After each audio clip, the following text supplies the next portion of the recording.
السلام عليكم ورحمة الله وبركاته. اللهم صل وسلم وزد وبارك على سيدنا محمد وعلى آله وصحبه وسلم. ازيكم يا حبايبي، عاملين ايه؟ يا رب تكونوا بخير. النهارده ان شاء الله هعمل معاكم وصفة سهلة خالص، اللي هو البصل المقرمش بتاع الكشري، بطريقة سهلة وبسيطة خالص. زي ما انتوا سمعتوا كده القرمشة بتاعته في اول فيديو، وبمكون واحد بس، ما بحطش غيره والله. بص بيطلع معاكي اولا لونه بيبقى ذهبي وكمان بيبقى فيه قرمشه حلوه قوي، زي ما انتوا شايفين كده بيبقى حلو قوي بطريقه سهله وبمكون واحد زي ما قلت لكم. تمام. بص بقى، اول حاجه بتجيب بقى بصله بصلتين، زي ما انت عايزه. تمام. البصله هتعمليها، انا بحب اكتر يعني بصل في الكشري بالذات. اليوم ده كنت عامله كشري، حتى انت شفت الرز في ايه في اول فيديو. تمام. بص بقى، بجيب البصلايه واقشرها، اقشرها طبعا واغسلها وبخرطها على قد ما تقدري خرطيها رفيع. حابه بقى تخرطيها طرنشات، حابه تعملي بصلايه على اتنين. انا مبحبوش كبير ان هو تبقى طرنشات كبيره قوي كده، لا. انا يعني بحاول ان انا اصغر على قد ما يبقى وسط كده، يعني لا هو صغير ولا هو طرنشات يعني. بس البصلايه على اتنين وبرفع وبترققي كده وانت بتقطعيها على قد ما تقدري. تمام. عندك بصل احمر بصل ابيض، بس هو يستحسن يكون بصل ابيض، بيبقى حلو قوي، وكمان لونه بيبقى حلو قوي في التحمير. انما انا كان متوفر عندي ساعتها البصل اللي هو احمر زي ما انتم شايفين كده. تمام. بخرطها كده، بقسمها على اتنين وبفضل اقطع فيها، اعملها طرنشات، واقسم النص ده كمان على اتنين، وبفضل زي ما انت شايفه كده بفضل ان انا اقطع فيها واعملها ايه، طرنشات خفيفه كده. شفتي زي ما انت شايفه كده.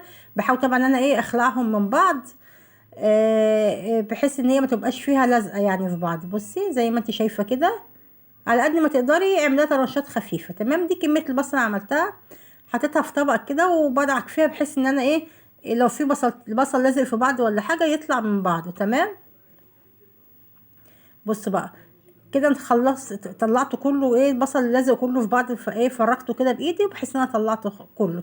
حطيت رشه ملح كده بس عشان بس الطعم يبقى حلو، وممكن ما تحطهاش. ده المكون اللي انا بقولك عليه اللي هو ايه، الدقيق. بصوا يا بنات، جميل جميل وتحفه والله في البصل، في تحمير البصل.